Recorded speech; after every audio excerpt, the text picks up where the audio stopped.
We did painting, animation, and now we're on unit of painting clay. We get to share an inner emotion in drawing. And we learned like which colors go with which colors. Oh, the primary colors and the secondary colors. And then we learned the tertiary colors. You and your partner are going to do a series of gesture drawings. You're going to be creating a collage of a gesture of your choosing, and it needs to be connected with a sport. We're at PS 196 in the Morris Soundview section of the Bronx, and I teach classes first through fifth grade. I'm here 4 days a week. I believe we're getting the kids to be able to articulate themselves, really to create a visual language that's as important and as meaningful as the language of words. Well, I try to teach them like different skill sets, really try to educate them on different types of tools that they're able to use. We are at PS 134M in the Lower East Side, and I teach the entire school from pre-K to fifth grade. Aside from getting the hands-on direct art-making component, I think that it really builds their confidence. Their problem-solving skills, I think, become more developed, more sophisticated. The more art that they have, the more capable they become with identifying a problem and then figuring out a creative solution.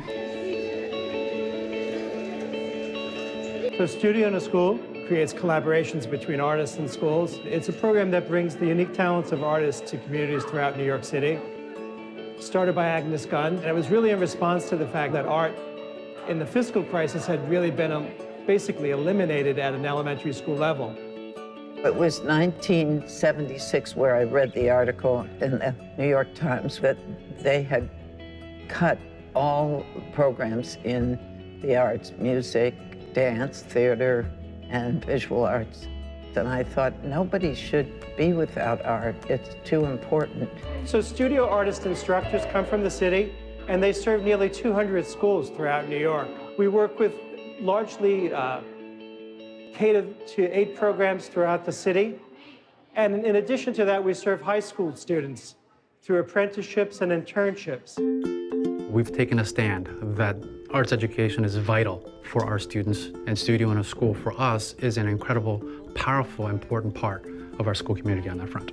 Fourth grade, we really are working on developing the hand-eye coordination in terms of looking at something and really being able to describe what it is that they're seeing. At the beginning of the school year, we opened up with a still life unit. We looked at Cezanne and Henri Matisse, and then we talked about highlights and shadows, the relationship of the light source against the still life. We experimented with the colors to try to make the colors we wanted. And as Ms. Yayoi said, we're using professional paint. We were looking at John James Audubon. We really were trying to capture like the sound of birds and the what you witness when you see birds and that sort of interaction between like man and nature. We had an option, and a very terrific option, to help with the collage, and we didn't want to give that up, so we started coming here after lunch. As you see, this is the top of the tree. Usually in real life, there's really a lot of birds there. So we decided to cut out some birds and just place them on the branches so it could look more like a real mural. I've been with Studio in a School for 26 years, I think. And this is a school in East Harlem, PS 112. This is an early childhood school. This is pre-K through second grade. I think that what they learn in this setting is essential to developing their mind. You can see from what you watched today with my second grade students, my students have an ability to look at art with confidence. So they can walk into any setting, look at a piece of art, and start to speak about it with an awareness of what they're seeing and why they think it's important, why they think it's interesting.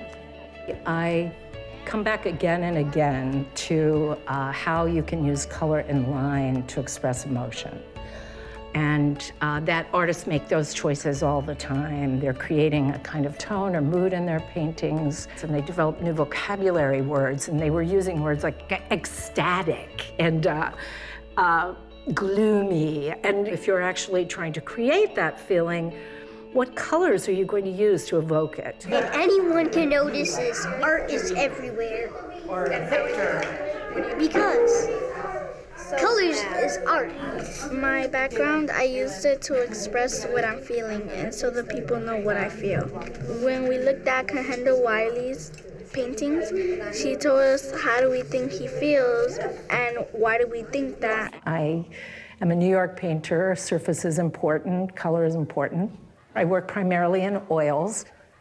In the last few years, I've been working more on interesting surfaces, mylar, and it gives this feeling of encaustics. I am a painter. I work in acrylics, and I love working large scale, but of course, living in New York City, I have to sort of like pare that down a little. My work is mostly of interiors and exteriors of the houses and different spaces that I've inhabited over the years. And it has a lot to do with the notion of memory. I'm a portrait artist primarily, and the kids love to see my artwork. They get to see it in part when I'm doing a demonstration during each class.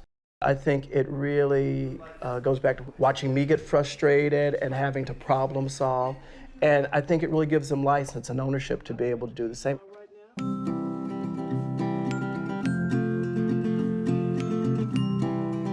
So tonight we're at Christie's, wonderful partners in hosting this event, sharing the work that's been produced in the studio with our community. I feel lucky because this is a very famous place and my artwork is here. It's cool to see other people's artwork displayed around here. It's cool to see mine and my grandparents seeing how I used different colors. This is the second year that Christie's had a show with our children. It brings together the families of the kids that do them.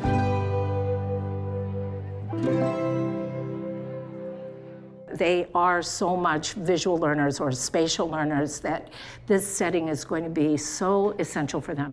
And at an early age, when you give kids art, they make an expressive connection to art making. And that's a gift for life.